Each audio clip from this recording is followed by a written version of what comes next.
Good evening, folks. It's Diamond with the Oppenheimer Ranch Project, bringing you a grand solar minimum update Thursday, July 26, 12:18 a.m. Mountain Time 2018. You're looking at today's drone footage of the active eruption at Kilauea. Yes, it's epic. Never before in history have we seen an eruption of this magnitude, ever. Nothing close. Everything pales in comparison to what's happening today. And as the lava front encroaches on Ivanhoe Park there, the last boat ramp in the southern island region, it's only 100 meters away. Take a look at Fissure 8 and the magnitude of lava in this lava river. There is going to be some amazing close ups coming up in just moments of this fissure. And then we're going to go see the largest downdrop explosion event coming out of USGS. They really didn't make it big news because they don't want the planet panicking, to be quite honest. Take a look at Fissure 8 there. That is intense, to say the least. Look at the amount of lava bubbling in there.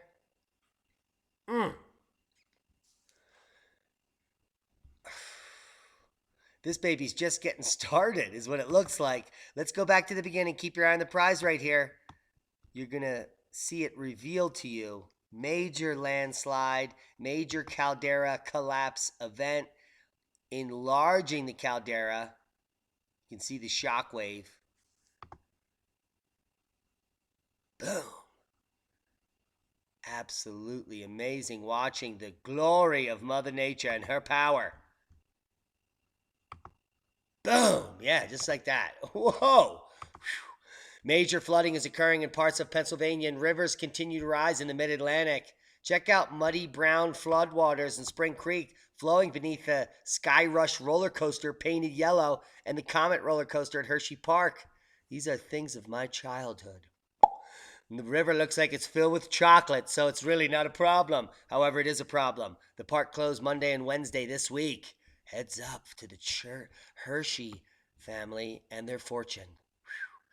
It was a dry start to July across most of the eastern U.S., then the pattern flipped just after the midway point of the month.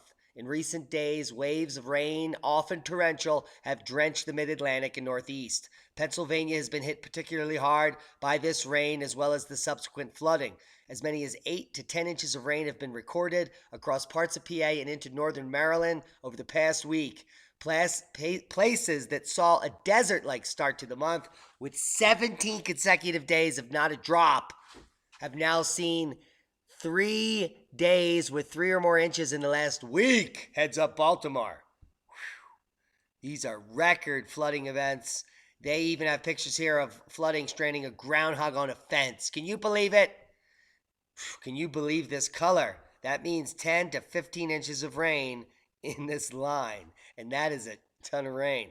Precipitation of the past 7 days ending on the 25th, and it's not done yet. Here's the 72-hour precipitation forecast, and there's up to 3 more inches of rain predicted in that Williamsport area, northern Poconos, up into the Finger Lakes region, Binghamton. Heads up, you're going to get a deluge. And we still have more rain predicted in that saturated zone. So flash flooding could happen and may be imminent. When you get this much rain in such a short amount of time, the ground becomes saturated. I sound redundant. Any additional rain readily runs off. Then we see creeks rise and rise. Now, take a look at some of these totals here from Marfik Daily Briefing. Major flooding is occurring along Swatara Creek, and this means good news for whitewater kayakers that want to risk their lives and have a good time, man. I used to be one of those people. We would see these spikes and we would ride them down. This is in Harrisburg, Swatara Creek. Been in there. Several inches of rain over the past few days have taken the stream levels well above flood stage into new unprecedented territory. 25 feet. Now, flood stage mega floods 15 feet. We're talking 25 feet That is insane output. Major flooding will continue into Thursday at Harper's Tavern in Hershey. Showers and thunderstorms are expected again today, but drier weather will finally return Thursday and Friday, which is good news. Look at this peak here, 33 feet, where mega flood stage is at 24. Boom! Yeah, that was a bad decision. Yeah, heads up on that decision. Whoa! The rising Susquehanna River in Harrisburg is forecast to crest 2 feet above flood stage Friday morning, but not anywhere near super record stage. However, still a problem. Here's the Susquehanna River rising towards flood stage as seen from City Island in Harrisburg, my old stomping ground, Philly, uh, bringing back memories of filth. Oh, yes, trash, filth, drugs, oh, and pollution. It was amazing. Of most short-term urgency, MAR is warning of major flooding of Swatara Creek. We just showed you the famed Hershey Park, roughly an hour and a half drive north of Baltimore, was closed Wednesday for the second time this week. A disaster was declared in Derry Township, where evacuations of some residents has been ongoing, with flooding also reported in parts of the park on Monday. Knoebels, another park, man, totally screwing the summer. Parks are flooded. Where's my ride? Give me my ride. No, I'm not interested in the newsletter. Cooler northwest flow behind the cold front. It's true. This guy looks happy. Tom Skilling. A cold front will be approaching Chicago from the northwest overnight, moving south and east of Chicago early Thursday morning. I thought we were burning up. A band of cloudiness along with scattered showers and a few thunderstorms will proceed and accompany the frontal boundary. Whew, sounds cool. Topsoils are actually somewhat dry in the Chi-Town area. They've only had a little over an inch of rain since the start of July, in contrast to what we just reported on. In fact, this has been Chi-Town's 12th driest July on record as of Wednesday, the driest since 1979, and that's boom. Bam! No, a knowledge kind. Heads up. Whew. Thank you, Tom. Cold fronted, coldest air since May invades Minnesota. Hoser, their cold front sailing up through the upper Midwest packs the coldest air mass of over 2 months, eh? Highs will struggle to reach 70 degrees in the Twin Cities and northern Minnesota Thursday. The last time the mercury failed to hit 70 at the airport was May 12th, when they managed just 61. The record for the coldest maximum temperature at MSP Airport Thursday is 68 degrees set in 1972, and they got a shot. And that's a boom. That looked like a grenade, or yeah, more like a claymore. Whew. Sinkhole swallows car after heavy rain in Denver. Whew. Can you imagine taking that ride and being like, whoa, did I make the wrong left? A large sinkhole opened up on Oxford Avenue in Sheridan, suburban Denver, Colorado on July 24th, and it gets more insane. The driver managed to get out before the car fell in. However, this is the same patch of road that swallowed another car in 2015. And that is a stay the fuck off that road boom. Whoa! Heads up. Weather Ready Nation map. We are Weather Ready Nation ambassadors, the Oppenheimer Ranch Project. Heavy rain and flash floods threaten to continue the Northeast. Dangerous heat in the western U.S. A slow-moving low-pressure system combined with ample moisture will produce additional rainfall in the already saturated regions of the Mid-Atlantic. And it's slowly moving to New England, so there will be a respite, and it should dry out on Friday. Flooding of low-lying areas, streams, creeks, and rivers are possible. Out west, a dangerous heat wave will cause triple-digit heat record highs in a few locations on Thursday. Just come to weather.gov, click on your county, and find the watches and warnings that are pertinent to your area. And that's a boom. Oh, yes, heads up. Death toll from Greece wildfires reaches 80. Survivors speak of great panic during the Inferno. Well, yeah.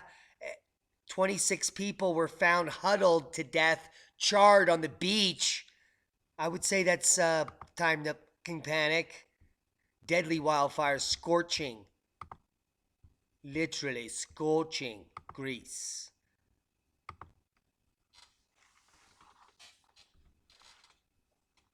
One was 20 miles northeast of the Athens near Rafina. near Canada. More than 400 firefighters and volunteer firefighters battled the fires.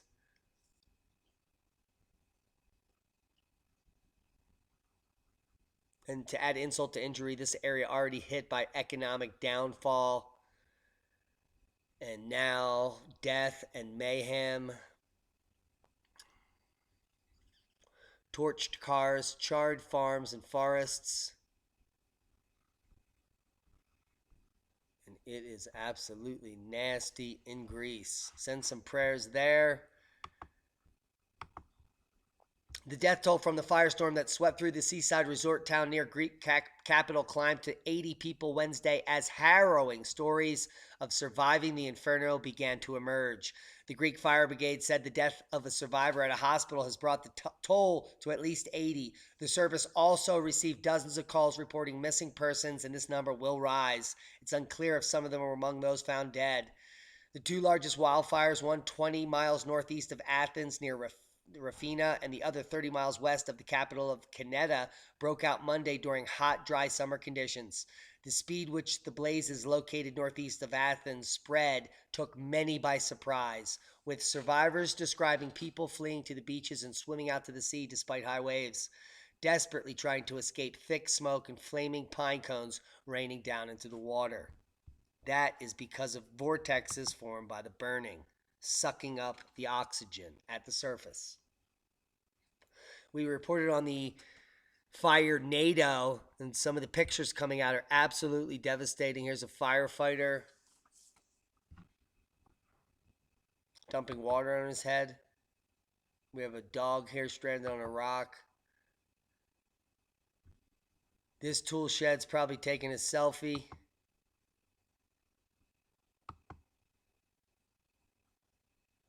Here you can see a whole street full of burned, charred cars. It doesn't look good. We'll keep an eye on it. 3.5 reasons why it has been so hot and dry in the UK and Ireland. Grand solar minimum, historic record, correct predictions, and a boom to knowledge. The UK and Ireland have been experiencing a prolonged hot and dry spell since June, with the first half of the summer being the UK's driest on record. The lack of rainfall has led to hosepipe bans in Northern Ireland and in the northwest of England, while the weather is also playing havoc with farming. A shortage of lettuce and broccoli is expected in the next few months, and grass isn't growing fast enough to feed Ireland's sheep and cattle through the winter. The hot and dry weather is associated with the high-pressure weather system situated over the UK. The high pressure means that storms the UK occasionally gets at this time of year are being steered much further northwards, towards Iceland. While the UK and Ireland have been wilting in the sunshine, Reykjavik has recorded its wettest May and the cloudiest June months on record. This high-pressure system is unusually persistent and has been building up over Europe through spring and early summer. In April, it was over Central Europe, and May shifted northwards towards Scandinavia. Subsequently, it's the hottest April and May in Germany and the hottest May in Denmark since observations began back after the Dalton minimum. Overnight charts show the high-pressure setup digging the next week. No real end in sight to this dry spell, and that means crop loss, imminent famine, unrest, coming to a place near you. Seismic update.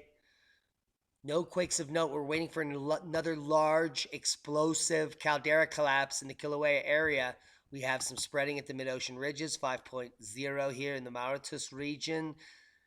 Coming out here in Easter Island, 5.2. Heads up, Moai. Most recent quake in North America here in Nebraska, Stapleton 3.5, and that's boom. Yes, hit the squib. Bam! You deserve that. And that's knowledge. Whew. Great show tonight with Lee Wheelbarger. Check her out. I'll leave you links to that. That's what we started with. It's not important. Major increase in SO2 and ash emissions at Ambe. We've been reporting on it for 3 straight days. Months ago, we said they should not send people back to this island. They did. They're evacuating them again as alerts are raised. They should have listened to us. It's true. Emissions at Ambe. Alert raised at Vanuatu. A major increase in SO2 was observed. Heads up, right there on satellite. Boom! That is a huge plume. Like a Oh, I shouldn't have done that kind of plume. Whew, heads up.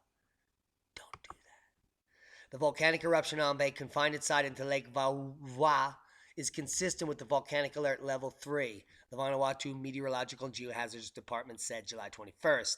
Scientific analysis confirms that the current activity is similar to the volcanic activity back in March, with more and sustained emissions of volcanic ashes.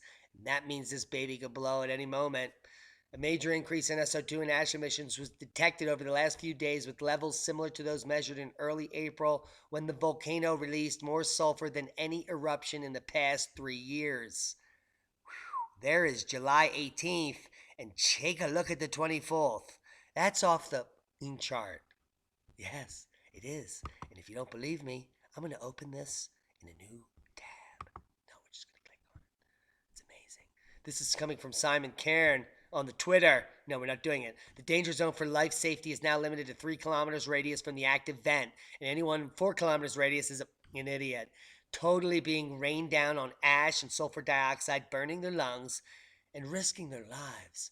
It's absolutely stupid to be there. Look at the plume. So, just a warning for those, please don't stay there. New strombolian activity at Mount Etna. This volcano is gradually reawakening in Italy. Scientists observing Italy's Mount Etna in the last 24 hours reporting new strombolian activity at the volcano, and it's making me hungry. I love stromboli. Heads up. I get the pepperoni kind. 14 months after its last major eruption, which included numerous lava flows and a strombolian explosion making me hungrier, Mount Etna is again showing signs of gradual awakening, with more flavorful strombolian activity concentrated particularly in the pepperoni region of the Bocca Nuova. I hope there's capers and maybe some black olive. The first to wake up was the Bocca Nuova, which is producing strong and continuous roaring for some weeks. The activity is gradually increasing in intensity, and recent thermal images clearly show that this stromboli is ready. Crispy and delicious. The incandescent material is occasionally ejected into the air and over the edge of the crater, but so far no one's flesh has fallen from their body. Thanks to these thermal images. Yes. That's amazing. During the eruption of May 2016, this crater was completely blocked by the volcanic material, but it reopened in November 2017, and it continued emitting gaseous plumes that characterize it, strombolian. The crater now has a progressive increase in intensity, with new mouths opening up. Mouths opening? Oh my God, they're torturing us. And now these mouths are so hungry they produce small strombolian explosions of the pepperoni kind. Let's get to the facts. Here we go. Here's Etna coming from volcanosi.edu. The eruptive history confirms what I thought. This baby erupts all the time, and historically has erupted at VEI 4 back in high cosmic ray flux times. Here we come back into the Dalton minimum. Boom! 1787 confirmed VEI 4, central crater. VEI 3, 1792. VEI 3, 1793. Are you picking up what we're putting down? When this baby wakes up, it's game on. These are the eruptions in just 50 years. VEI 2 confirmed. VEI 2 confirmed. VEI 2 confirmed. VEI 2 confirmed. VEI 1 confirmed. Uncertain. VEI 3 confirmed. VEI 2 confirmed. VEI 2 confirmed. Year after 63, 64, 65, 68, 69, 75.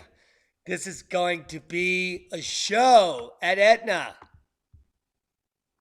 Get your tickets. Worldwide Volcano News Update. Krakatoa, continuous volcanic ash emissions, leading more fear to the Krakatoa Big Booma in a year and a half.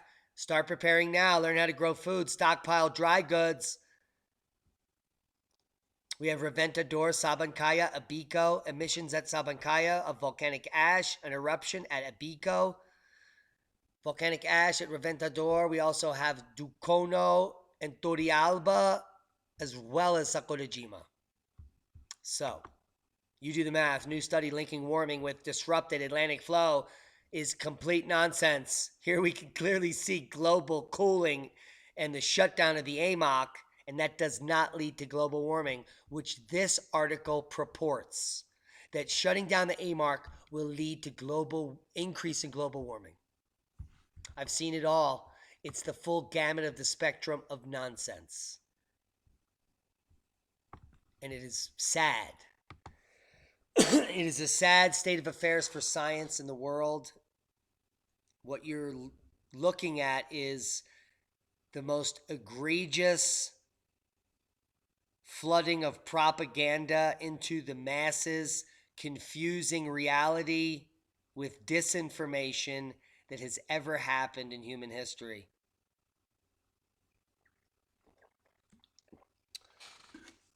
But maybe you can glean a little truth by continuing to watch our channel. Very bright fireball over the Mediterranean on July 23rd. Another bright fireball was recorded streaking across the night sky over the Mediterranean Sea on July 23rd, 2018, just 5 days after a long-lasting fireball over the same region. It was recorded by the meteor observing stations operating the framework Smart Protection from the Astronomical Observatories of Cabo Alto and Granada. I'm getting tired. Boom. Yes. So, why do we report on fireballs? Well, we're going to show you some video tomorrow on how many of these objects are flying around our solar system. And you're absolutely going to lose your mind. It's insane. And if some type of electromagnetic shift occurs, like the shutdown of the sun, huge EMP, our waning magnetosphere, it's hard to tell. But with my knowledge of electric universe and the way that we are proving the theory time and time again as the days and years progress, and because of the historical record and some of the historical accounts of the ancients, I believe that there is a potential that we could be drawing these objects towards the planet in the near future. That is a boom. Like, oh, that hurt. Let's just keep watching it for a little bit. Oh, God. What is he doing? Is that an iPad? It certainly is a lithium battery, and that's a boom. That's exactly what you just saw. Do not do that with any of your lithium ion batteries because that is what you get. Yes. I was saving it for the end. Heads up. Take a look. iPad, no pad. Boom. Heads up. How to prepare for a power outage according to a professional prepper. You get some sexy candles and some young children. Yeah, and some stuffed animals, man. And you start beating. Are you kidding me? Oh my God. CDC breeds fear over salmonella in backyard chickens. You want to know the real risk? The CDC telling us anything. That's the real risk. The article estimates 1% of American households keep chickens, and they're all going to die. The reality is 0.006% of people who live in a home with chickens have caught salmonella. Do you know how many people that don't keep chickens catch salmonella? 1 in 320. That means if you don't keep chickens, you are 24 times more likely to get salmonella than if you keep chickens.